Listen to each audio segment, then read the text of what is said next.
Bien, bonjour à toutes et à tous et merci d'être venus nombreux à la conférence de ce soir. Alors, à travers cette conférence, la Bibliothèque nationale de France inaugure un tout nouveau cycle sur l'histoire de la presse en France du XVIIe siècle à nos jours. Et donc, je suis ravie d'ouvrir avec vous ce cycle. Aujourd'hui, il va être question de la naissance de la presse et donc des premiers journaux sous l'Ancien Régime à la véritable entrée en politique de la presse sous la Révolution. Donc j'ai le plaisir d'accueillir deux chercheuses spécialistes de la période, Myrtille Méricamm-Bourdet, qui est professeure des universités en littérature française du XVIIIe siècle à l'université Lumière Lyon 2, au sein du laboratoire IRIM, et qui co-dirige également l'équipe Presse 18, qui est une équipe de recherche spécialisée dans l'étude de la presse de l'Ancien Régime, et plus particulièrement de la presse du XVIIIe siècle. Et Hélène Bones, qui est maîtresse de conférences en littérature du XVIIIe siècle à l'université Paris-Nanterre, et donc spécialiste d'histoire de presse, et également critique cinéma pour les cahiers du cinéma. Voilà, donc Myrtille Méricamm-Bourdet reviendra tout d'abord sur la naissance de la presse et les journaux d'Ancien Régime. Et ensuite, Hélène Bones nous parlera de la rupture de 1789 et du journalisme en Révolution. Donc je précise que les deux interventions de ce soir sont enregistrées. Donc pour celles et ceux qui voudraient retrouver la séance de ce soir en captation, vous pourrez la retrouver sur le site bnf.fr et également sur notre chaîne YouTube. Voilà, je vous ai affiché ici la page consacrée au cycle, sur laquelle on met à jour les informations au fur et à mesure. Alors c'est un cycle, là voilà, on a la première saison qui est annoncée, c'est un cycle de 2 séances par an, donc toujours sur ce créneau, 18h30, 20h. Donc j'en profite pour annoncer la prochaine séance qui aura lieu au printemps. Donc il y aura toujours une session en hiver et une session au printemps. La prochaine portera sur les combats pour la liberté de la presse au XIXe siècle, donc tout le début du XIXe siècle et jusqu'à la fin du Second Empire en 1870. Donc voilà, vous retrouvez ici les détails. Donc n'hésitez pas à consulter cette page où on mettra les informations à jour au fur et à mesure. Alors si la Bibliothèque nationale de France, et plus particulièrement le département de droit, économie, politique, qui conserve la majeure partie des collections de presse, 70% environ des collections de presse, ont décidé de programmer ce cycle, c'est parce que l'histoire de la presse en France est particulièrement éclairante sur les évolutions de l'écriture de l'information à travers les époques. Et c'est une histoire qui est marquée par des périodes de progrès, mais aussi de reflux de la liberté de la presse.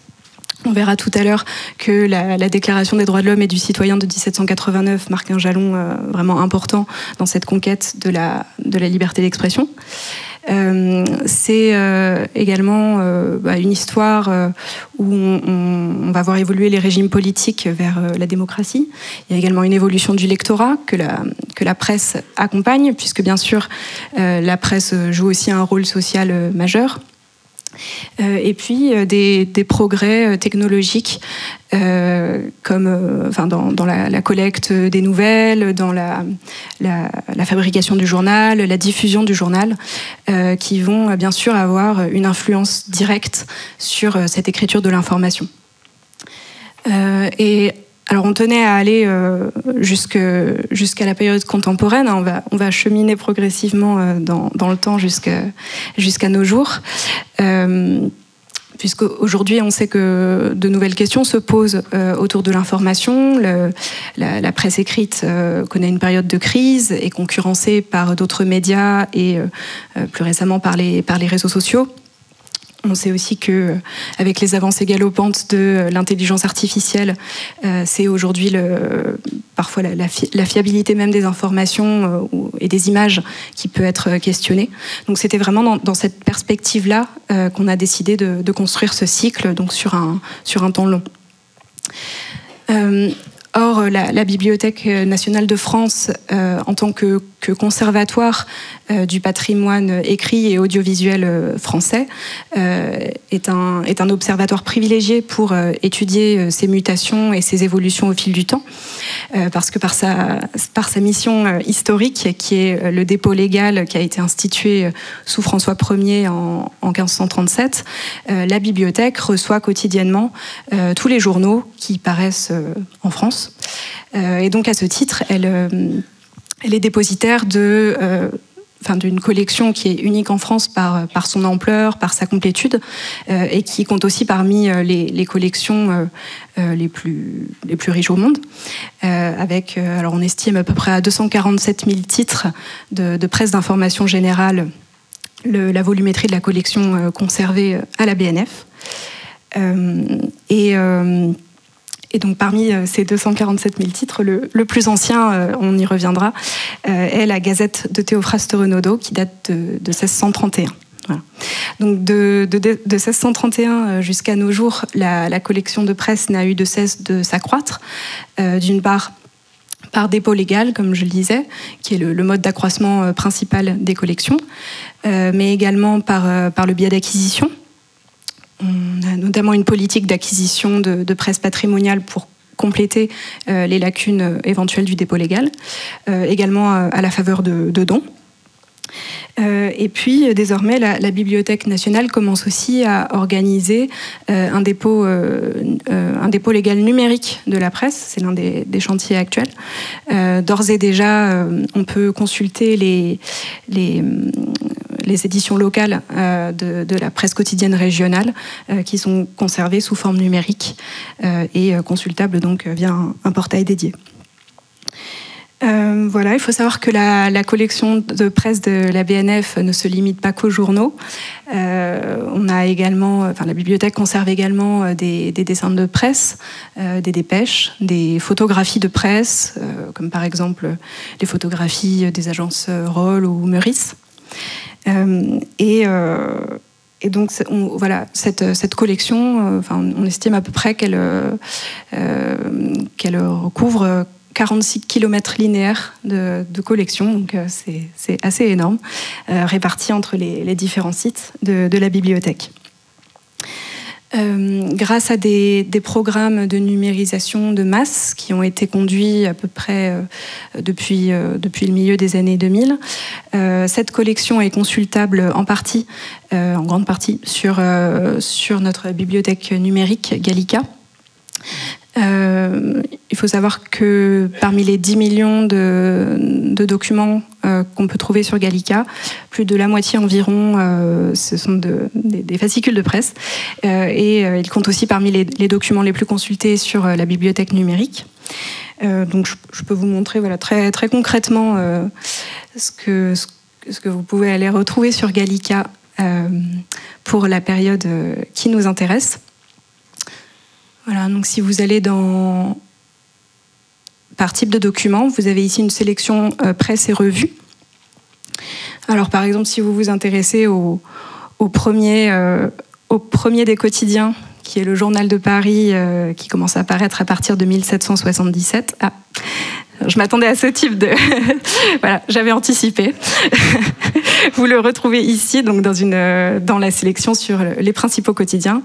Et on le trouve ici, cherchable en mode texte. Quand vous avez la loupe en haut à droite, ça veut dire que vous pouvez faire une recherche plein texte dans le document. Dans Gallica, vous aurez également des sélections de presse par thème, thématique. Voilà, je vous ai mis ici l'exemple de la sélection de presse de mode, puisque la presse de mode naît au XVIIIe siècle. Et on a ici ce très beau journal qui s'appelle le Magasin des modes nouvelles, voilà, avec de magnifiques gravures que vous pouvez aussi consulter sur Gallica. Voilà, je ne voudrais pas trop en dire non plus, donc je vous propose de passer tout de suite à la première intervention de Myrtille Méricam-Bourdet sur la naissance de la presse et les premiers journaux. Merci. Merci beaucoup. Bonsoir à toutes et à tous. Je suis absolument ravie d'inaugurer ce cycle de conférences. Et donc, je vais en effet vous présenter la naissance de la presse sous l'Ancien Régime, donc 17e, 18e siècle. Je vais essayer d'expliquer quelles sont les conditions d'émergence de cette presse moderne, en fait, qui vraiment se met en place dans la première moitié du XVIIe siècle et qui explose au XVIIIe. Alors, bien évidemment, cette explosion de la presse ne fera que s'accroître au XIXe avec des moyens techniques qui permettent une impression en plus grand nombre, mais il faut avoir conscience que, en fait, dès le début du XVIIIe siècle, la presse devient un organe indispensable à la vie publique, en fait, et à la pensée de l'époque. Alors, comment expliquer l'apparition de ce qu'on appelle une presse périodique ? Cette presse naît d'un besoin d'information, en particulier en raison des événements politiques très nombreux qui agitent l'Europe. Vous vous en doutez, un contexte de guerre et un contexte aussi économique très particulier où on a de très nombreux échanges et où on a besoin d'être au courant de ce qui se passe aux frontières des royaumes, etc. Donc en fait, la presse naît de cela et elle naît d'un besoin d'information politique et matérielle sur les conditions d'échange. Alors cette presse, qu'est-ce qui explique qu'elle apparaisse vraiment au XVIIe siècle ? C'est aussi l'aboutissement de processus matériels, sur lesquels je ne vais pas insister, mais il faut avoir conscience bien évidemment que pour que la presse se développe, il faut qu'il y ait des moyens de communication assez développés qui soient en place. Les services postaux existent en France depuis la seconde moitié du XVe siècle et dans un certain nombre de pays européens. Et puis, deuxième élément important, c'est l'imprimerie et le perfectionnement de l'imprimerie. Alors, c'est un point sur lequel je vais un petit peu moins insister, mais il faut quand même avoir conscience que la presse, pour nous, c'est forcément un imprimé. Mais sous l'Ancien Régime, la presse, c'est aussi sous forme manuscrite qu'elle circule. Et on n'en a plus beaucoup trace, mais en fait, cette presse manuscrite a aussi joué un très grand rôle et elle est à l'origine, en fait, de la naissance de la presse périodique imprimée, qui se met ensuite en place. Alors, quand on parle de presse périodique, l'élément important, c'est la notion de périodicité, en fait. Il existait des supports de publication qui parlaient de l'actualité politique et qui donnaient des nouvelles, bien évidemment. Mais ce qui permet de dater l'apparition de la presse, c'est la régularité, en fait, de parution. Et donc, c'est à partir du moment où se met en place une publication fixe, régulière, que l'on parle d'apparition de véritables journaux au sens moderne. Donc avant la naissance de la presse, on avait des publications en lien avec l'actualité politique, mais qui n'étaient pas forcément régulières, mais on avait ce qu'on va appeler des espèces de petites brochures de 4, 6, 8 pages qui commentaient des événements politiques particuliers, des guerres particulières, des batailles, des cérémonies, etc. Et donc ça, c'est l'ancêtre de la presse, si vous voulez. Et en France, ce type de publication, on appelle ça des occasionnels.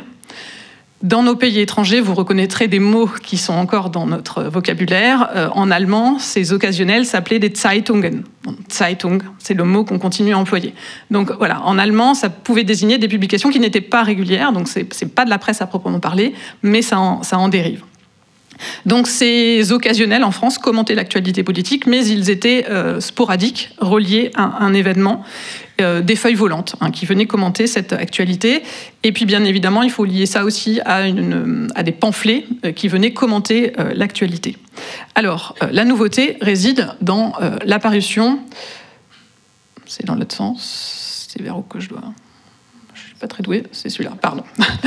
Pardon. L'apparition, la nouveauté réside donc dans l'apparition de publications régulières. Et donc c'est comme ça que les spécialistes de la presse datent l'apparition de la presse moderne. Et ces premières publications régulières, on les voit apparaître dans les grandes zones commerciales dans le nord de l'Europe. Et les premières publications se font en Hollande et en Allemagne, alors qu'ils n'existent pas en tant qu'ensemble unifié politique, mais dans des villes allemandes. Donc vous avez derrière moi 2 exemples. Je ne me risquerai pas à vous lire le titre en néerlandais, mais de ce qui est le premier journal européen qui paraît de manière régulière, qui paraît à partir de 1618 à Amsterdam. Je vous traduis son titre, « Nouvelles d'Italie, d'Allemagne et d'ailleurs ». Et vous avez un équivalent qui se met en place en Allemagne, et je vous ai mis un autre exemple, l'équivalent se met aussi en place, bien évidemment, en Angleterre, qui est l'autre grande nation commerçante européenne. Donc en Angleterre, le premier current, current au sens de actuel, récit d'actualité, qui se met en place à partir de 1621, donc 2-3 ans après, et qui imite en fait le modèle hollandais, et le titre est exactement identique, c'est les nouvelles, pareil, d'Italie, etc. Alors, ces publications donc, se nourrissent de l'actualité, et c'est le sens du mot current, et courant en néerlandais, etc., raconter cette actualité. Ces journaux vont apparaître dans toute l'Europe. En Italie, on estime que le premier périodique se met en place en 1630, donc une dizaine d'années plus tard. On appelle ces journaux, je le mentionne et vous allez comprendre pourquoi, en Italie, on les appelle les gazzetta, du nom de la petite pièce que l'on donne pour acheter ces journaux qui ne coûtent pas grand-chose, puisque, vous l'aurez compris, c'est à l'origine une feuille, souvent pliée en 2, et donc un journal est composé de 4 pages, un folio qu'on plie en 2. Et ce terme de gazzetta va être repris par la langue française, et c'est comme ça que notre premier périodique va s'appeler La Gazette, tout simplement. Alors, je commente très brièvement la disposition dans la page. Le papier coûte extrêmement cher, donc on cherche à l'économiser. Vous avez donc une taille de police extrêmement petite et une impression qui se fait sur 2 colonnes pour utiliser au maximum la place qui est disponible dans la page. Du point de vue de la disposition, ces journaux donnent des informations de nature politique selon les différentes zones géographiques. Et donc, en fait, les nouvelles sont simplement classées selon la zone d'envoi des nouvelles. Donc là, vous avez des nouvelles de Madrid, de Rome, je ne sais pas si vous avez arrivé à bien lire. Et donc, le journal est structuré tout simplement en paragraphes, selon le lieu d'origine de l'information politique qui est donnée. Et tous les journaux vont reproduire ce modèle pendant très très longtemps. Le but, bien évidemment, de ces journaux, c'est donc de délivrer au plus près, on recommentera cette notion de proximité, qui bien évidemment n'est pas du tout la même que la nôtre à l'époque moderne, où on est dans une forme d'instantanéité. Vous vous doutez bien que les moyens de communication, les moyens d'impression sont ce qu'ils sont au XVIIe siècle, et donc ça ne va absolument pas aussi vite que pour nous. Mais les lecteurs sont dans une temporalité forcément qui est différente, et du coup le rapport à l'actualité, il est différent. Ce qui est actuel, ça peut être ce qui s'est passé il y a 1 mois et demi en Russie. Mais 1 mois et demi, pour l'époque, c'est finalement assez rapide et ça fait partie de l'actualité. Et donc, ces journaux délivrent des nouvelles. C'est pour ça que les termes principaux qui sont employés pour désigner les journalistes à l'époque, ça n'est pas le terme de journaliste, c'est le terme de nouvelliste. Et comme je vous le disais, d'un point de vue matériel, ces journaux sont constitués de 1 ou 2 feuilles pliées en 2. C'est pour ça aussi que ces journaux sont désignés plutôt sous le terme de feuilles. Et les journalistes sont aussi désignés sous le terme de feuilliste, en fait. Ce sont les termes traditionnels. Je recommenterai le terme de journal. Ce terme-là, c'est pas du tout le plus employé à l'époque. Alors, la difficulté et l'intérêt de la période, c'est qu'on est dans une période où, bien évidemment, la publication des écrits est strictement contrôlée. La notion de liberté d'expression, de liberté d'opinion n'existe pas du tout. Et les journaux, donc, comme tous les imprimés, sont soumis à un contrôle strict. En France en particulier, il y a évidemment un énorme enjeu, comme dans tous les autres royaumes, de contrôle de l'information. Et c'est ce qui explique que le premier journal qui va apparaître en France va être un journal d'information officiel, entre guillemets, en fait, dirigé par le pouvoir et entièrement contrôlé. Donc, on est sous l'Ancien Régime, on fonctionne avec des privilèges. Et donc, Louis XIII va décider d'octroyer un privilège à une personne pour imprimer le journal d'information politique officiel, qui sera le seul à avoir existence légale. Et c'est ça qui explique l'apparition du premier journal français qui a été mentionné, la Gazette. qui au début ne s'appelle que la Gazette. Et puis, vous allez voir après que en fait, cette gazette va être concurrencée par d'autres gazettes. Donc, au cours du XVIIIe siècle, on lui adjoindra le complément du nom de France. Mais au début, il n'y a pas besoin de l'appeler la Gazette de France, parce qu'il n'y a qu'une seule gazette en France. C'est voilà, la seule autorisée. Alors, cette gazette, très rapidement, elle a été donc créée par Théophraste Renaudot, qui a été missionné par Louis XIII pour produire ce journal à partir de 1631. Au début, elle se présente comme sous forme de 4 pages, puis elle passe à 8 pages avec un supplément. Et c'est donc une presse officielle qui va servir la politique de Richelieu et la politique de Louis XIII dans le contexte de la guerre de 30 ans à l'époque. Cette gazette a une parution hebdomadaire, donc un numéro par semaine, et puis on va passer au milieu du XVIIIe siècle à 2 numéros par semaine. Ça sera le rythme de publication traditionnel, et c'est un peu le maximum de ce qu'on peut faire. Le journal de Paris a été mentionné. Le premier quotidien, il ne naît que dans la seconde moitié du XVIIIe siècle. Avant, les moyens techniques ne permettent pas d'imprimer aussi rapidement, donc 2 livraisons par semaine, c'est la norme. Cette gazette, elle connaît une publication continue. Autrement dit, en fait, très rapidement, une partie des lecteurs n'accèdent pas à la gazette semaine après semaine, mais peuvent acheter la gazette à distance, à plusieurs mois de distance, sous forme de recueil, en fait. Donc ça, c'est une particularité qu'on ne connaît plus du tout dans la presse moderne. Donc je vous ai mis les 2 pages de titre, la première page de titre d'une livraison singulière, et puis la page de titre du recueil. Et donc tous les ans, en fait, on peut acheter l'ensemble des livraisons qui sont parues l'année précédente, accompagnées d'une table des matières. Et en fait, il y a une pagination continue. Donc, je sais pas, au mois de mars, on a la page 157, etc. Voilà. Et en fait, les lecteurs consultent aussi cette presse périodique sous cette forme-là, beaucoup. Ce qu'on n'a plus du tout comme usage, mais parce que voilà, le rapport au temps est complètement différent de ce qu'on connaît de nos jours.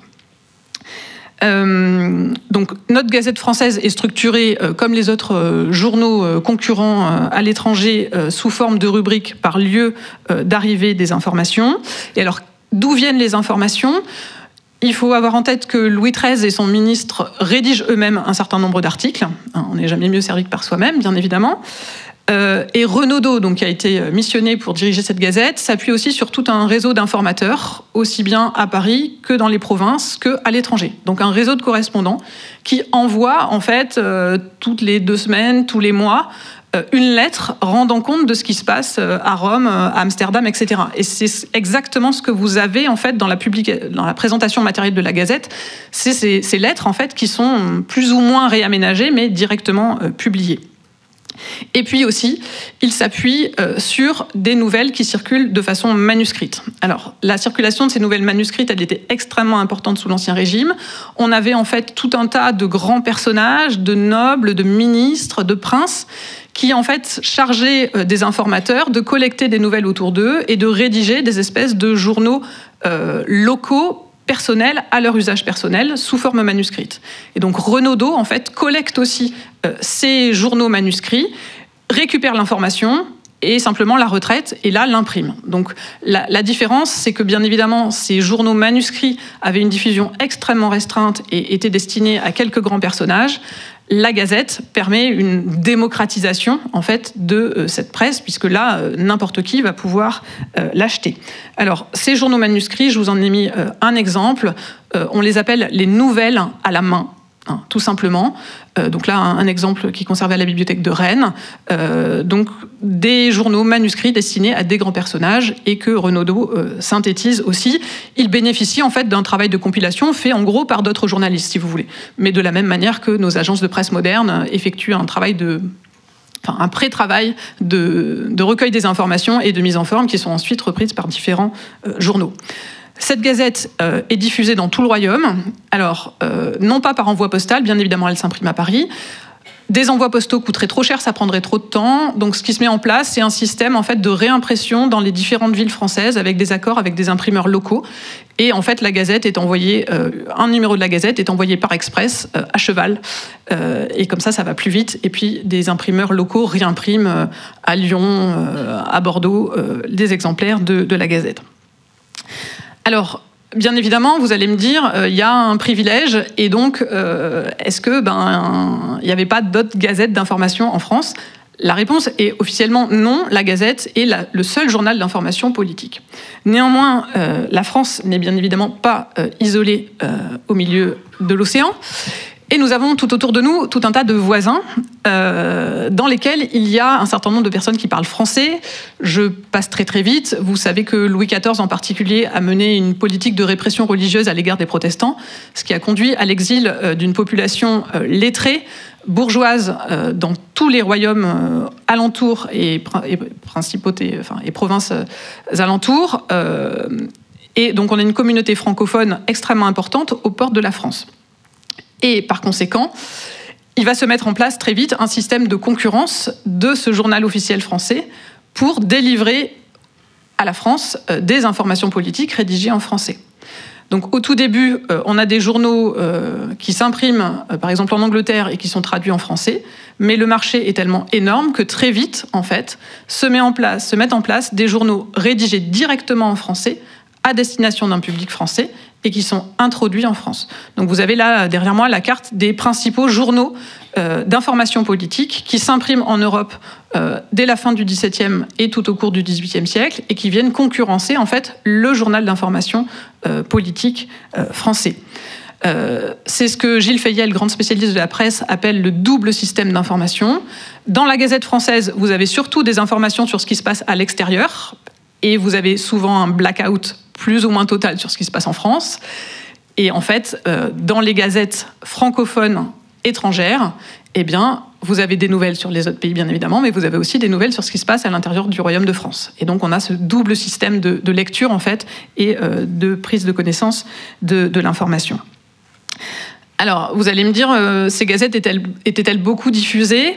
Oui, elles étaient largement diffusées, et en fait, elles étaient introduites en France avec la tolérance des autorités. Alors, bien évidemment, rien n'est ni tout blanc ni tout noir, le système est un peu schizophrénique. Il y a un intérêt économique pour les autorités françaises à autoriser l'importation, en fait, de ces gazettes en France, parce que, bien évidemment, cette importation se fait moyennant le paiement de taxes à la monarchie. Et donc, les autorités françaises, à la fois, tirent bénéfice de l'introduction de ces journaux étrangers, et c'est en même temps aussi un moyen de contrôle implicite, c'est-à-dire que ces gazettes savent que si elles publient des informations trop dérangeantes pour la monarchie française, la monarchie mettra son veto à l'introduction de ces journaux en France. Donc il y a une forme de contrôle implicite. Donc ces gazettes, bien évidemment, ne disent pas non plus tout ce qu'elles pourraient éventuellement dire, parce qu'il y a quand même une forme de contrôle de la part des autorités françaises, avec une tolérance qui est toujours révocable et une interdiction qui les menace. Alors je vous ai mis quelques pages de titres de ces différentes gazettes.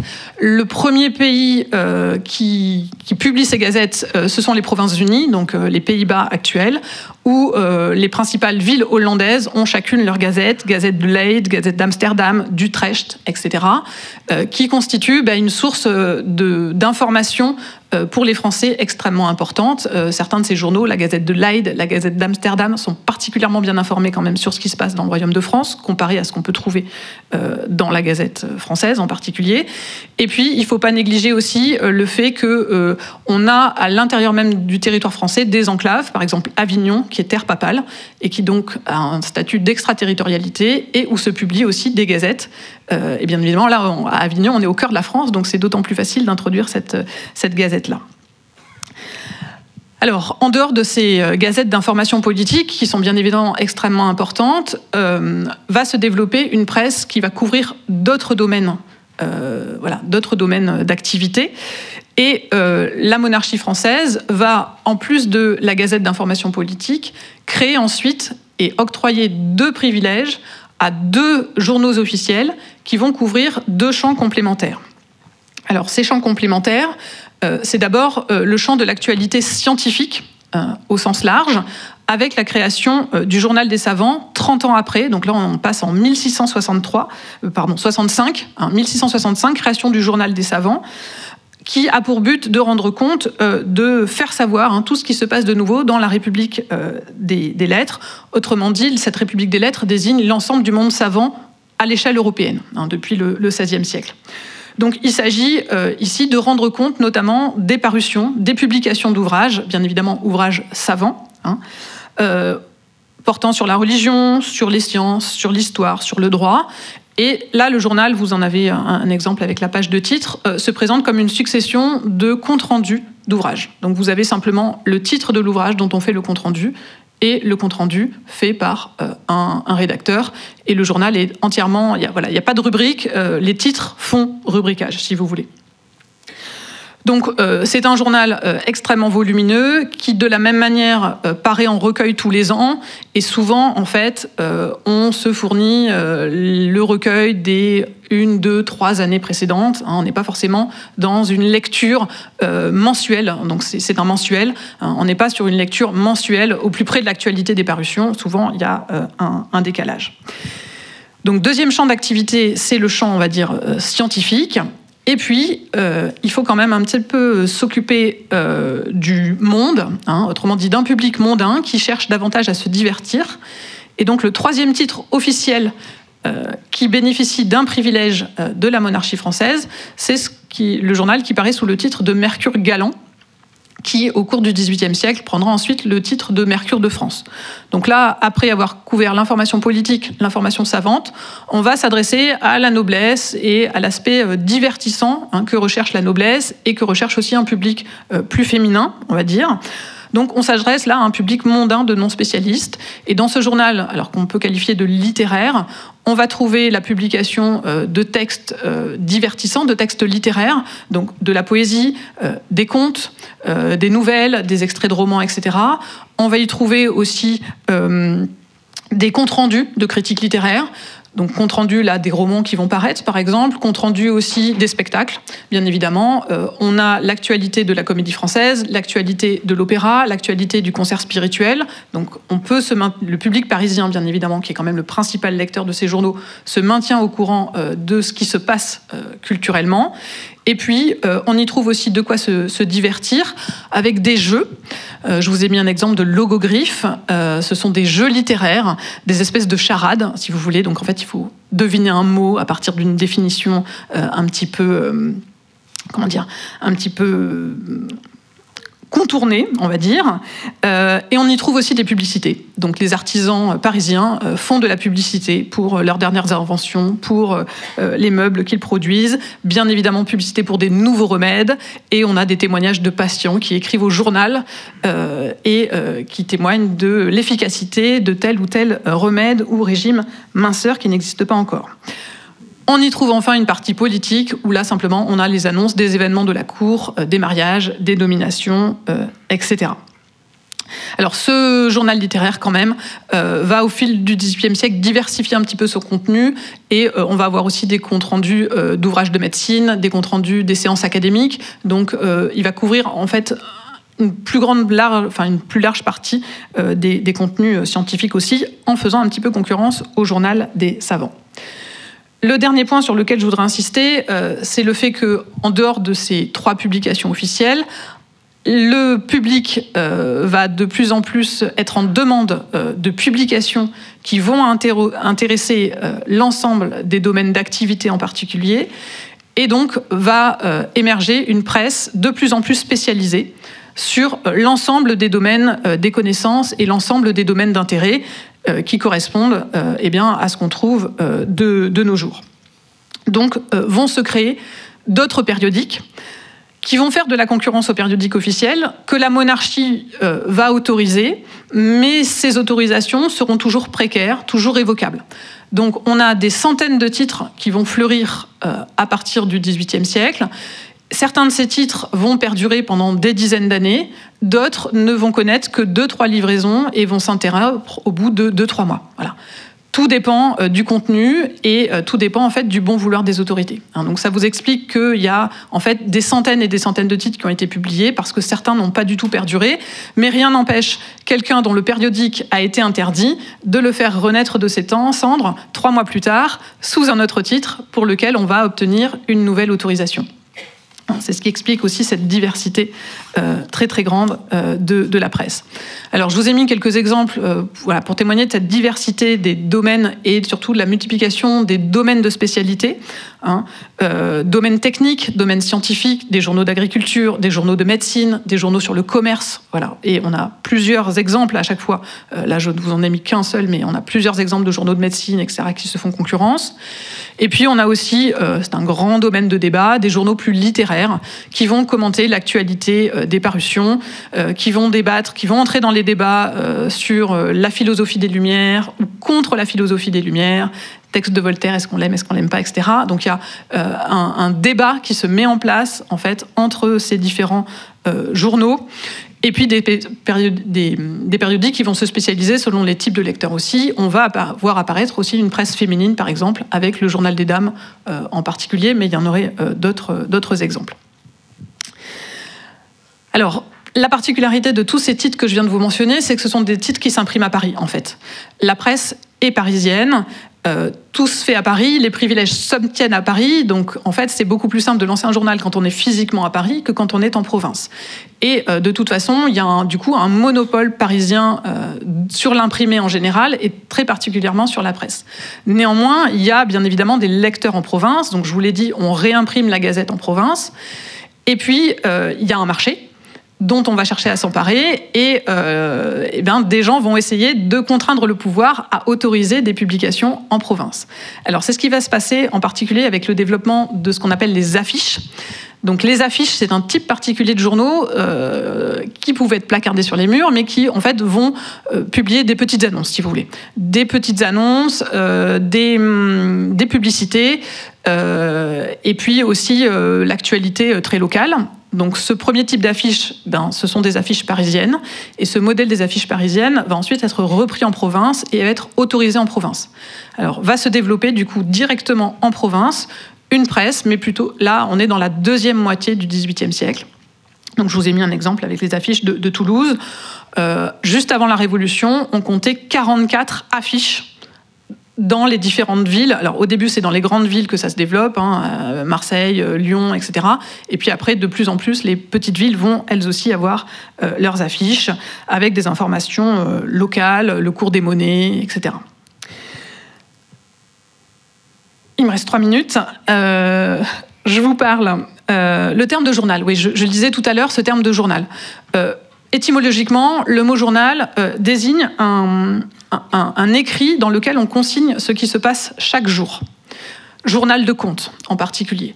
Et du coup, ce terme de journal va être utilisé, comme on l'a vu, pour le type de publication du type journal des savants, autrement dit pour des publications scientifiques qui vont rendre compte de ce qui s'est publié récemment. Et ce n'est que par extension qu'ensuite ce terme de journal va être utilisé pour tous les domaines. Pendant très longtemps, le terme qui désigne les journaux d'information politique, c'est exclusivement Gazette. Et vous voyez que maintenant, même un journal d'information politique peut s'appeler, est communément dénommé journal, parce qu'il y a eu une extension du terme, en fait. Mais au tout début, le journal d'information politique ne s'appelle pas journal, et ce terme va s'imposer par extension, en fait, de son domaine. Alors, c'est un bon exemple. Vous voyez que dès la seconde moitié du XVIIIe, le terme s'impose de plus en plus. Le premier quotidien français, on va l'appeler Journal de Paris. Il ne pouvait pas s'appeler Gazette de toute façon, mais finalement, c'est un quotidien et c'est ce terme-là qui va être retenu. Donc, il paraît à partir du 1er janvier 1777 et il présente en format un peu plus moderne, avec cette fois-ci des rubriques, avec des titres. Et c'est ce type de mise en page qui va être davantage reprise pour la suite. Alors, qu'est-ce qui permet la naissance de ce quotidien ? Ce sont des progrès techniques. Les progrès techniques vont ensuite apparaître au XIXe siècle, mais le grand progrès technique, c'est sur la seconde moitié du XVIIIe qu'on arrive à imprimer quotidiennement un nouvel exemplaire. Donc, il est imprimé tôt le matin, entre 7h il est imprimé dans la nuit, et il est délivré le matin. Et il vient donner c'est un grand concurrent pour les gazettes, parce que les gazettes, je vous le disais, paraissent 2 fois par semaine. Et là, les Parisiens arrivent à se procurer une information vraiment quotidienne. Et donc là, avec le Journal de Paris, on est dans une accélération, du coup, du temps de l'information. Et il va falloir que la concurrence s'adapte, en fait. Et les gazettes, en particulier les gazettes importées de l'étranger, ne peuvent plus suivre ce rythme de l'actualité parce que forcément, il y a un décalage. Et là, du coup, ce journal de Paris va prendre l'avantage. Alors, on y trouve des informations pratiques. Bon, je n'insiste pas, vous le voyez aussi. Je voudrais terminer en vous présentant le site qui a été concocté depuis pas mal d'années par l'équipe de recherche, donc l'équipe Presse 18 à laquelle j'appartiens, donc équipe lyonnaise d'études de la presse du XVIIIe siècle qui existe depuis plus de 50 ans. C'est un maquis, cette presse d'Ancien Régime. Bien évidemment, il y a beaucoup de collections qui ont été numérisées par Gallica, etc. Mais la BNF conserve plutôt des collections quand même du 19e, et sur le 18e et le 17e, les collections sont très dispersées. Donc, il n'y a aucun État européen qui posséderait dans ses réserves la totalité des livraisons de tel ou tel journal. Par conséquent, quand on veut consulter un journal, on est obligé d'aller piocher des exemplaires en France, des exemplaires en Hollande, etc. Et notre équipe a fait un travail en fait de synthèse, d'établissement de bases de données où vous allez retrouver l'ensemble des titres de la presse d'Ancien Régime et où on a retrouvé les livraisons qui sont disponibles sur Internet, classées. Et du coup, vous pouvez accéder ainsi, grâce à ces bases de données, de façon pratique à ces titres de presse. Et on va vous donner les liens, une fois vers Gallica, une fois vers Google Books, une fois vers une institution hollandaise, etc. Voilà. Donc vous avez ici la page d'accueil de notre site. Deux grands types de ressources. Les ressources en ligne, où vous accédez aux bases de données, où vous allez avoir l'ensemble des titres de presse et accéder du coup aux livraisons qui ont été numérisées. Et puis les ressources critiques, où là, on a un certain nombre d'outils qui permettent de mieux comprendre les contenus, avec notamment dictionnaire des journaux, dictionnaire des journalistes.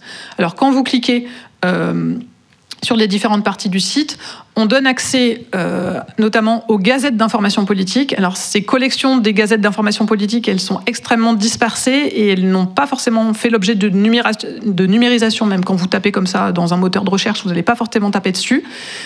On disposait de numérisation qui était sur CD-ROM. Et donc, la grande innovation de ces dernières années, c'est qu'on a basculé tous les CD-ROM sur le site. Et donc, via l'onglet Gazette européenne numérisée, vous pouvez accéder aux collections des gazettes de Leyde, d'Amsterdam, etc., avec un moteur de recherche assez performant et les différentes livraisons jour par jour, date par date. Vous avez, alors ça c'est la partie ce qu'on appelle le gazetier universel. Dans notre gazetier universel, c'est un répertoire de titres. Donc on a répertorié tous les titres de presse d'Ancien Régime qui sont disponibles gratuitement numérisés sur Internet. Donc quand vous cliquez sur un titre, vous avez accès aux différentes livraisons qui vous sont présentées par ordre chronologique, et il suffit de cliquer sur les liens et vous accédez directement aux numérisations. Donc dans ce gazetier universel, on a mis toute la presse entre 1700 et 1789, 88-89, et puis on a fait un autre gazetier qu'on a appelé le gazetier révolutionnaire, où là on a mis tous les journaux de la Révolution française entre 89 et 99. Voilà. Et je ne vais pas entrer dans le détail, mais quand vous cliquez sur un titre, vous avez accès non seulement aux numérisations, mais vous avez aussi des liens directs avec les outils critiques qui permettent de mieux les comprendre, en particulier le dictionnaire des journaux, dictionnaire des journalistes. Donc quand vous cliquez sur un titre, vous avez accès directement à la notice du dictionnaire des journaux. Donc c'est un ancien ouvrage papier qu'on a entièrement mis en ligne, et vous avez accès donc aux notices sur les différents journalistes ou sur les différents journaux, donc directement par le biais des liens des journaux, ou bien vous pouvez ensuite aller dans la base de données elle-même des journaux ou des journalistes et avoir accès aux notices. Voilà. J'ai été trop longue et je cède tout de suite la parole à Hélène Boens. Vous l'aurez compris, jusqu'en 88, on est sur un système extrêmement contrôlé et surveillé, et la Révolution française va tout bouleverser. Merci beaucoup.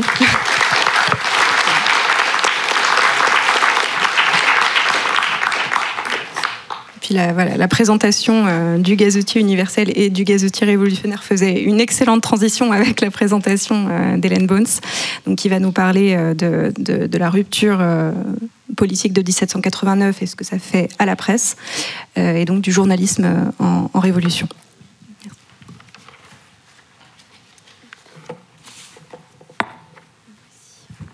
Merci beaucoup. Bonjour à tous. Je suis très heureuse donc de prendre la relève de ma collègue. Relève temporelle pour aborder la décennie révolutionnaire. Pour amorcer cette présentation des principales caractéristiques du journalisme pendant la Révolution française, je voudrais partir d'une comparaison entre deux journaux qui traitent du même événement, à savoir les journées de la mi-juillet 1789, qui sont fondamentales dans notre histoire nationale. Alors, c'est comme ça, oui, c'est ça. Ici, vous avez... d'abord, je vais procéder à un bref rappel des faits. Que se passe-t-il en mai-juin 89 ? Le 5 mai 1789 s'ouvrent les États généraux, une réunion des trois ordres qui vise à résoudre le déficit économique en France. Le 17 juin, le tiers-État se constitue en Assemblée nationale et invite les deux autres ordres à le rejoindre. Il s'agit de créer un pouvoir, un contre-pouvoir qui peut désormais s'arroger le droit de discuter des lois avec le roi. Le 20 juin, lors du serment du jeu de paume à Versailles, les députés prêtent serment de ne pas se séparer avant d'avoir donné une nouvelle constitution à la France. Se révèle ici le véritable désir de faire basculer le régime monarchique. Les relations avec le roi se tendent alors de plus en plus. Le 9 juillet, l'Assemblée nationale se déclare Assemblée constituante, c'est-à-dire qu'elle se donne le pouvoir de créer une nouvelle constitution pour la France. Le roi Louis XVI, alors inquiet, rassemble les troupes autour de Paris. En outre, il renvoie le ministre Jacques Necker, qui était extrêmement populaire auprès des Parisiens. Ceux-ci, les Parisiens, s'alarment et prennent les armes le 14, ce qui donne lieu à plusieurs journées insurrectionnelles dans un climat de peur, de complot, d'une répression violente à la fois contre l'Assemblée et contre le peuple. Les journaux connaissent alors une inflation sans précédent, j'y reviendrai, dans le cadre d'un grand relâchement des contraintes qui régissaient alors la publication des imprimés et dont Myrtille Méricain-Bourdet a parlé. Les journaux commentent donc ces événements. Le premier, j'ai pris deux exemples, il y en a bien d'autres, des journaux qui commentent alors les événements, mais j'ai pris deux exemples qui sont assez différents. D'abord, le Journal Général de France, qui deviendra un quotidien à partir de 1790. Ce journal, il présente factuellement les débats qui ont lieu à l'Assemblée nationale les 13 et 14 juillet à Versailles autour de la question de ces troupes rassemblées à Paris, dont les députés demandent le retrait. Dans ce texte, il n'y a pas d'affect trop prononcé. On lit au premier paragraphe « Voici la réponse que le roi a faite vers les 7 heures du soir à la délégation de l'Assemblée nationale. Je vous ai déjà fait connaître mes intentions, etc. etc. C'est à moi seul à juger de leur nécessité. » Compte rendu objectif d'un débat. Alors, quelques mentions d'une subjectivité affleurent dans le texte. On trouve parfois un « on ». On trouve dans cette page la phrase « dans les circonstances actuelles qu'on regardait avec raison comme très alarmante ». Donc il y a quand même la mention d'une inquiétude du journaliste. Mais sinon, on s'en tient à un compte-rendu des débats. Le texte relève d'une catégorie de journaux nouvelle en 1789 et qui a un énorme succès, à savoir le compte-rendu des débats de l'Assemblée nationale, puisque les Français, notamment les Parisiens, sont curieux de savoir ce qui s'y passe. L'autre catégorie de journal qui apparaît en 1789 et qui connaît un très grand succès, c'est le journal d'actualité générale, c'est-à-dire un journal qui s'arroge le droit de parler de politique, de culture, sans restriction de ton ou de sujet. À côté, vous avez un autre périodique, les États généraux, journal de la correspondance de Nantes. Je vais lire le premier paragraphe de ce texte, donc tout en haut à gauche. « Comment vous peindre, mon cher ami, les scènes sanglantes qui se sont succédées depuis le renvoi de M. Necker. Toutes les histoires des peuples modernes et anciens n'offrent pas un pareil exemple. Et la plume se refuse à le tracer. Excusez le désordre de ma lettre. Il se ressentira de celui de ma tête. Le sang coule, le canon gronde, le tocsin retentit partout et la rage est dans tous les cœurs. Les détails seront nécessairement fautifs parce que chaque quart d'heure amène des scènes nouvelles. Mais l'ensemble est vrai, malheureusement trop vrai. » Donc nous sommes le 15 juillet 1789. Dans cet extrait, la première personne est partout. On parle de ma lettre, de ma tête. Ce « je » s'identifie en outre à un groupe. Il parle de tous les cœurs. Il est pris dans une forme d'urgence puisqu'il dit que chaque quart d'heure, je cite, amène des scènes nouvelles, au point que cette urgence et le bouleversement qu'elle induit risquent de bouleverser même, de paralyser, le processus de l'écriture. Il dit bien que la plume se refuse à tracer ce qu'il a vu, ce qu'il a perçu. Il parle de désordre, de détails fautifs. Nous sommes dans le cadre d'un journal qui assume une subjectivité, un journal que les historiens appellent parfois journal discours, qui impose une parole qui ne se limite pas à la recherche de l'objectivité, une parole qui nous prend, qui nous emporte. et qui peut créer aussi du suspense, puisque le marché du journal, c'est un marché comme un autre qui veut donc susciter l'adhésion du lectorat. Cette différence cette opposition entre ces deux journaux me paraît assez structurante pour penser le journalisme de la période de la Révolution française. D'une part, l'affirmation d'une capacité à écrire l'information dans le but de toucher, d'émouvoir les foules, d'accompagner les insurrections, potentiellement d'influencer les consciences aussi, via l'expression d'un affect individuel. Et d'autre part, l'ambition de délivrer une information précise, exacte, objective, qui puisse rendre service au lectorat, puisque désormais, à partir de 1789, la presse peut librement commenter et retracer, être le témoin de l'actualité politique. Cette décennie révolutionnaire est une phase d'expérimentation fondamentale en termes de format, de support, du type d'information traitée, de parti pris politique et de ton. Je diviserai cette présentation en 3 temps. D'abord, je parlerai de l'année 1789 et ce que les historiens appellent, comme les historiens de la Révolution, comme Claude Labrosse ou Pierre Hetta, la révolution du journal. Dans un deuxième temps, je voudrais insister sur le fait que 1789 peut valoir à certains égards comme l'arbre qui cache la forêt. C'est-à-dire que cette année de liberté sans précédent est suivie par une période ensuite de restriction, de retour sur cette liberté de la presse qui a été instaurée en 89. Et dans un dernier temps, j'insisterai sur la nouvelle culture du journal qui s'instaure alors durant cette période, durant cette décennie. Alors, mais pour l'instant, restons-en à 1789, année qui est fondatrice pour notre histoire nationale, mais qui l'est aussi pour le journalisme. Elle marque une rupture. Le 23 juin, Louis XVI reconnaît la liberté de la presse. Progressivement, de toute manière, la prolifération des papiers a été de plus en plus incontrôlable. On peut en fait faire précéder l'année 1789 par l'année 1788, où déjà prolifèrent de plus en plus des pamphlets, des textes qui sont publiés sans autorisation préalable et qui visent à commenter l'actualité. Les États généraux ont déjà été convoqués, donc on sait qu'ils vont se tenir. Il y a une période d'ébullition qui passe par une prolifération d'imprimés de plus en plus incontrôlables. Donc Louis XVI, il acte un fait en reconnaissant la liberté de la presse. Il n'instaure rien, il acte un état de fait. L'imprimé joue un rôle central. Pourquoi ? Puisqu'il s'agit de revendiquer alors quelque chose de nouveau, la transparence sur des échanges, ceux des États généraux puis de l'Assemblée nationale, qui sont conçus comme devant être publics. Et il s'agit d'un changement de paradigme important préparé par les Lumières vis-à-vis de la politique monarchique. La politique monarchique se caractérise par la culture du secret, le secret du roi. C'est une idée qu'on trouve dès la Renaissance, par exemple dans les écrits de Machiavel, dans lequel il est affirmé que savoir gouverner, c'est savoir se taire. La culture de l'imprimé qui s'instaure à partir des années 1788 vient battre en brèche cette conception du domaine politique. J'aimerais présenter 2 des plus importants journalistes de l'année 1789, Jacques-Pierre Brissot et le comte de Mirabeau, qui sont tous les deux, j'insiste là-dessus, des hommes politique. Mirabeau est député dès 89, Brissot le sera un petit peu plus tard, mais il joue un rôle très important dès les événements de la Commune insurrectionnelle. La Commune insurrectionnelle, qu'est-ce que c'est ? C'est le pouvoir une espèce de gouvernement autonome parisien qui prend le pouvoir à partir de 1789 et qui s'institue comme contre-pouvoir vis-à-vis du roi, pour le résumer de façon grossière. Donc Brissot s'implique dans la Commune insurrectionnelle. Donc 2 des premiers grands journalistes de 89 sont des personnalités politiques. Alors Mirabeau, il produit un journal qui a un énorme succès intitulé États généraux. Il réussit à obtenir 11 000 souscripteurs, c'est-à-dire abonnés, ce qui est énorme pour l'époque. En quoi consiste ce journal, qui est un des plus connus aujourd'hui de l'année 1789 ? En un procès-verbal des séances des États généraux, accompagné de critiques politiques.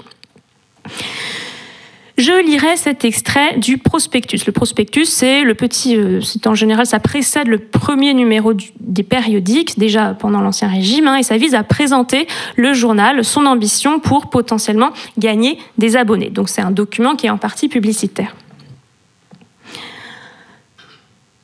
Les livres sont principalement utiles à ceux qui pourraient s'en passer.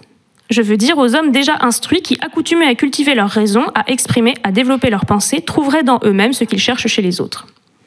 Les feuilles périodiques doivent au contraire être considérées comme le manuel de ceux qui n'ont pas le temps ou l'instruction ou l'aisance nécessaires pour lire les livres. Voilà pourquoi tous les peuples libres ont beaucoup de gazettes, de papiers nouvelles, de feuilles publiques. Ces écrits qui circulent avec une rapidité proportionnée à leur peu de volume, ces écrits, lorsqu'ils sont libres, indépendants, lorsqu'ils n'ont d'autre gage de succès que leur utilité même, sont la base et l'instrument du contrôle universel. Ils propagent l'instruction et en reçoivent l'influence. Ils deviennent le point de ralliement de tous les bons esprits, de tous les citoyens zélés. Ils ouvrent une correspondance qui doit infailliblement produire une harmonie de sentiments, d'opinions, de plans et d'opérations, qui est la véritable puissance publique, le garant de la Constitution, palladium unique mais inexpugnable de toute liberté, de toute prospérité nationale. Ici, on entend Mirabeau aussi en tant qu'orateur, un grand orateur de la période révolutionnaire qui défend le rôle de la presse, du journal, pour diffuser librement l'information politique. Et dans quel objectif? Celui de la formation des consciences dans un héritage des Lumières.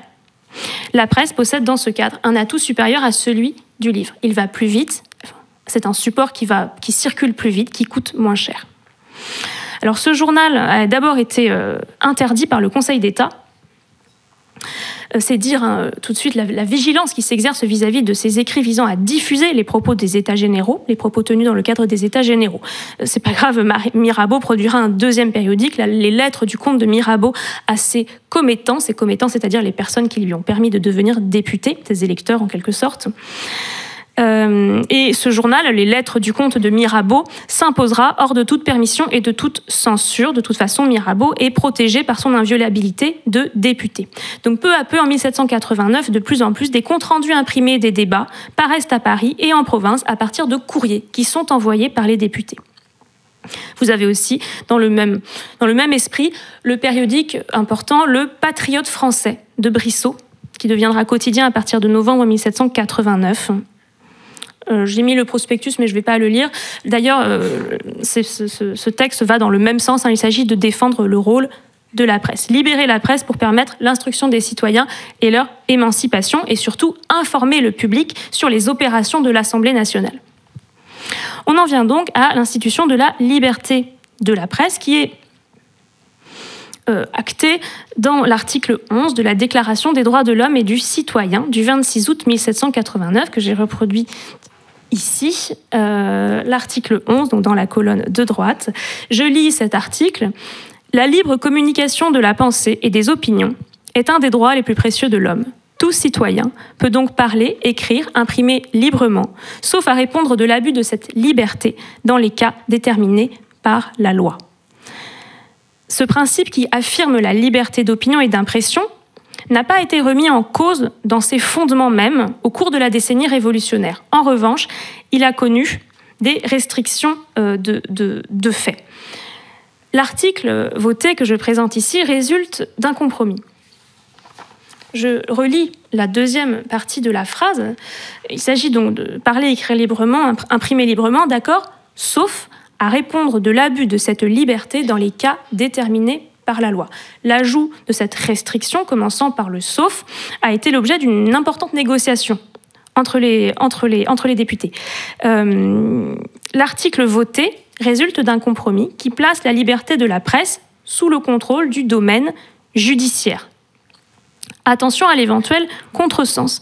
Cet ajout est en réalité pensé par les députés les plus progressistes. Pourquoi ? Parce que assurer un encadrement par la loi vise à empêcher toute mainmise arbitraire, sauvage, dérégulée du pouvoir exécutif sur la presse. La loi est alors perçue dans une perspective qu'on peut qualifier aujourd'hui d'assez idéaliste. La loi est perçue comme l'expression exacte de la volonté nationale, à l'encontre des risques qui sont, eux, plutôt associés au pouvoir exécutif. On est encore dans un régime monarchique. Toujours est-il que cet article débarrasse l'écriture journalistique de la réglementation de la presse, de l'imprimerie qui était en cours sous l'Ancien Régime. Désormais, l'imprimerie et la librairie deviennent des commerces libres. Au même moment, la suppression du système corporatif qui encadrait jusqu'ici les professions lève les entraves et permet à n'importe qui, moyennant quelques fonds substantiels, de s'autoriser à posséder ou à créer un journal ou à écrire dans la presse pour les journalistes embauchés par une plus grosse entreprise de presse. Par conséquent, à la suite de la publication de la Déclaration des droits de l'homme et des citoyens, le nombre de journaux explose à Paris. 140 créations à Paris pour l'année 1789. Par comparaison, on en avait 37 en 1788. Ces feuilles sont pour la plupart éphémères. Nombreuses sont les entreprises de presse de la Révolution française à ne pas durer plus de quelques mois. Mais cette lancée se poursuit. En 1790, 355 journaux sont publiés à Paris. Attention, pas créés, publiés à Paris. Mais c'est absolument énorme. Autre bouleversement qui concerne la périodicité. En 1789, 44% des nouveaux titres parisiens sont des quotidiens. Je rappelle qu'en janvier 1789, on avait un quotidien, le Journal de Paris, dont a parlé ma collègue. En décembre 1789, il y en a 23. C'est un bouleversement fondateur. Pourquoi ? Parce qu'il disqualifie le système ancien de périodicité qui était fondé sur un rythme hebdomadaire ou bi-hebdomadaire. Ce qui devient la norme, c'est désormais une presse rapide, une presse journalière, principalement matinale, qui s'adapte aux soubresauts de l'actualité. Et la demande est d'ailleurs énorme pour des nouvelles qui se modifient tous les jours, puisque l'actualité politique se fait désormais dans une forme d'agora publique qui est, entre autres, la ville de Paris. Donc on a envie de suivre les événements qui peuvent se faire désormais au grand jour. À la fin de la période dont je vous parle aujourd'hui, la décennie révolutionnaire, on a un grand recul avec 65 journaux à Paris en l'an 8, c'est-à-dire en 1800, grosso modo. Donc c'est pour ça que je parlais de 1789 comme d'un arbre qui peut cacher la forêt. On peut distinguer plusieurs phases pendant la décennie révolutionnaire. Ce sera le deuxième temps de mon intervention. De 1789 à l'Empire, 10 ans de péripéties périodiques. La situation évolue, on peut la subdiviser grosso modo en 3 temps. D'abord, une période de liberté quasiment illimitée. De 1789, dont je viens de parler, jusqu'à la chute de la monarchie en France le 10 août 1792. 10 août 92, qui correspond à la prise des Tuileries, emprisonnement de la famille royale et chute de la monarchie constitutionnelle. Énorme liberté, absence de régulation. Attention, il faut la nuancer. Selon l'historien de la Révolution française Jérémy Popkin, cette liberté, elle est due à, je le cite, l'incapacité des législateurs à se mettre d'accord sur les termes d'une loi susceptible d'être mise en application. Les députés restent méfiants à l'égard des journalistes, mais aucun consensus ne se fait jour au cours de cette période, dans tous les cas extrêmement chaotique, pour ce qui concerne l'encadrement de la presse. Mais les députés et l'exécutif sont conscients que la presse crée un nouveau rapport à l'information qui s'écrit au jour le jour à partir de choses vues.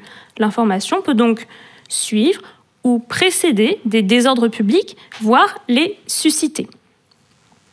On peut prendre l'exemple du député Jean-Paul Marat, qui publie dès 1789 son périodique L'Ami du peuple et qui continuera à le publier jusqu'à sa mort en 1793, assassiné par Charlotte Corday. Dans ce numéro de L'Ami du peuple, que je ne vais pas lire en détail, Marat s'arroge le droit, je le cite, d'attaquer sans ménagement les fripons. C'est ce qu'il dit ici, j'attaquerai sans ménagement les fripons, je démasquerai les hypocrites, je dénoncerai les traîtres, j'écarterai des affaires publiques les hommes avides qui spéculent sur leurs faux ailes, les lâches et les ineptes, incapables de servir la patrie, les hommes suspects en qui elle ne peut prendre aucune confiance. Il s'agit alors pour Marat de dénoncer un complot de famine. La commune de Paris, qui se sent visée, intente contre lui une action en justice. Marat est décrété de prise de corps et s'enfuit. Et l'Ami du peuple subit plusieurs interruptions à l'automne 1789. Ainsi, on voit que la relation entre le pouvoir et la presse est loin d'être irénique, même pendant cette phase de liberté illimitée. Deuxième temps, du renversement de la monarchie en France, le 10 août 1792, à la fin de la période de la Terreur, le 28 juillet 1794. La journée du 10 août met fin à la monarchie et la presse royaliste est désormais pourchassée. Le journaliste Sullot est par exemple massacré par la foule le 10 août. Et à partir du renversement du trône, on trouve les premières mesures efficaces contre la liberté de la presse, puisqu'il s'agit d'interdire tout éventuel complot contre-révolutionnaire. J'ai émis un extrait d'un journal qui s'intitule « Le Spectateur et le Modérateur », qui est un quotidien royaliste, qui s'est interrompu le 10 août 1792. Donc l'extrait que je donne ici, c'est la dernière page du dernier numéro. Les rédacteurs ont placé un avis destinée à leurs abonnés à la suite de la terrible journée du 10 août 1792 qui a donc vu une insurrection à Paris, la chute de la monarchie et plusieurs massacres. Je vais lire cet extrait parce qu'il me semble révélateur de ce rapport déjà à l'urgence qui s'institue pendant la décennie révolutionnaire et aussi de la fragilité d'un support qui est soumis à l'actualité et à des soubresauts comme des interdictions de paraître. Les événements dont la capitale a été témoin hier et dans la nuit précédente ne nous ont pas permis de nous livrer à nos travaux ordinaires. Des assemblées nocturnes et incendiaires, une séance municipale inquiète, indécise, équivoque et tremblante, le son pitoyable du tocsin, le bruit du tambour, toutes les annonces du péril, le canon ronflant de loin et attestant le carnage, le roi hors de chez lui avec sa famille, sans asile, sans amis, en proie à l'injustice qui naît de l'ingratitude, attendant, ô malheur, des secours incertains de quelques hommes qui tiennent aujourd'hui dans leurs mains son existence, comme jadis, sa toute-puissance en communiquait à son royaume. Les Tuileries couvertes du sang des Suisses et des Français, un passé déchirant, un présent désastreux, un avenir effroyable, des têtes que nous avons vues porter en triomphe, tout ce qui se fait, tout ce qui se prépare peut-être. À travers de tant d'horreurs, nous craignons d'avoir mal vu, d'avoir mal saisi la vérité. Nous craignons de tomber dans l'erreur, d'y induire nos abonnés. Nous serons donc 2, 3 ou 4 jours sans parler au public. Nous lui tiendrons ensemble tous nos engagements quand nous saurons ce que veut Paris, ce qu'il demande, où on le mène, quand nous aurons pu écarter de nous le spectacle de feu et de sang qui nous poursuit encore. C'est un peu sinistre quand on sait que le journal en fait s'arrête juste après, c'est le dernier numéro. La presse est fragile et les journalistes n'hésitent pas à mettre dans le journal leurs affects, leurs émotions. Et en effet, donc là on est le 10 août, le 12 août, la Commune de Paris fait saisir tous les journaux royalistes, elle interdit tout journal monarchiste et confisque leur presse au service des imprimeurs patriotes. C'est ainsi que Marat, notamment, et Gorsas se voient équipés en matériel. Bon, cette répression de la liberté de la presse s'accentue à partir de 1793 et l'instauration de la terreur. Robespierre déclare, l'intérêt de la Révolution peut exiger certaines mesures qui répriment une conspiration fondée sur la liberté de la presse. La presse est désormais encadrée rigoureusement, par exemple avec des lois comme la loi Lamarque ou la loi des suspects.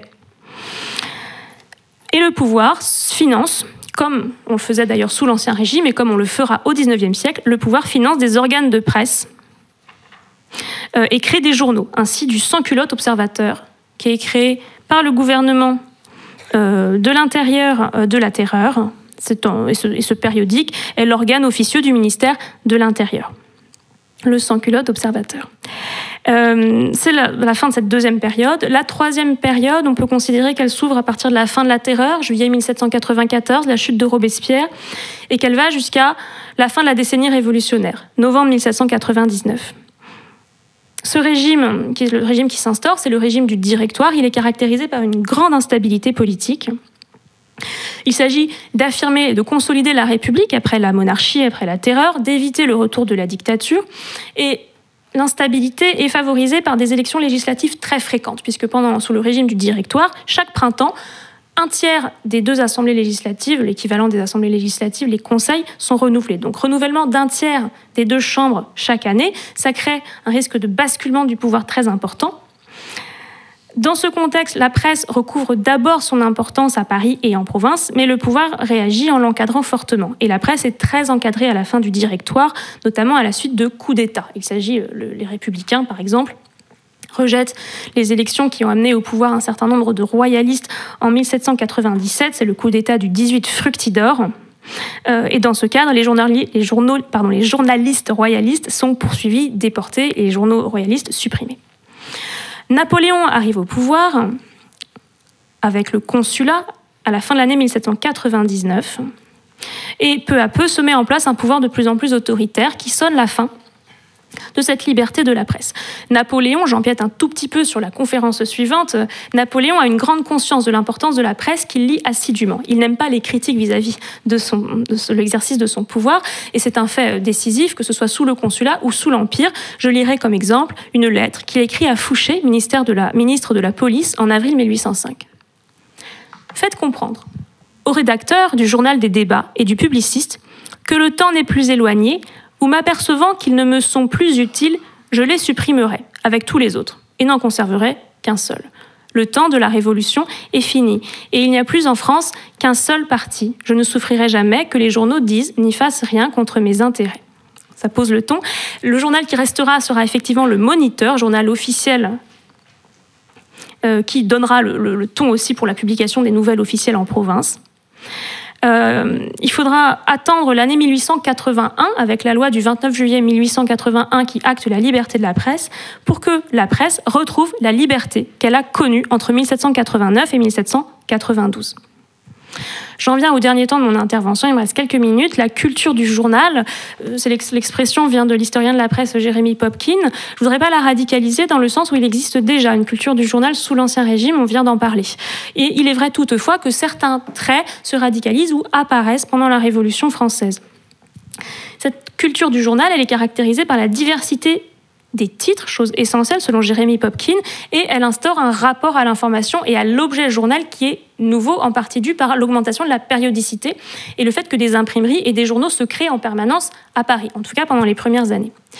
Ici, vous avez une illustration de Jean-Baptiste Le Sueur, 5 militants révolutionnaires qu'il a dû dessiner, je pense, juste à la fin de la terreur, parce que les légendes expriment un regard assez négatif sur les sur les militants les plus radicaux. Je vais lire quelques-unes de ces légendes, notamment les 3 premières en partant de la gauche. Le premier personnage, donc, qui tend le journal, est ainsi défini: terroriste jacobin exaltant le journal de Marat. Le deuxième, avec son épée, enragé patriote. Ces hommes, exaltés par la lecture du journal de Marat, allaient crier qu'il fallait tuer tous les aristocrates et les riches. Troisième petit personnage, terroriste, donc partisan de la terreur, lisant un journal et mécontent de ce qu'il contient. Le journal joue un rôle décisif dans cet engagement politique qui caractérise désormais la citoyenneté française. Culture du journal, donc, qui repose sur des caractéristiques majeures, et notamment l'anoblissement de la fonction du journaliste qui souffrait d'une réputation plutôt négative avant 1789.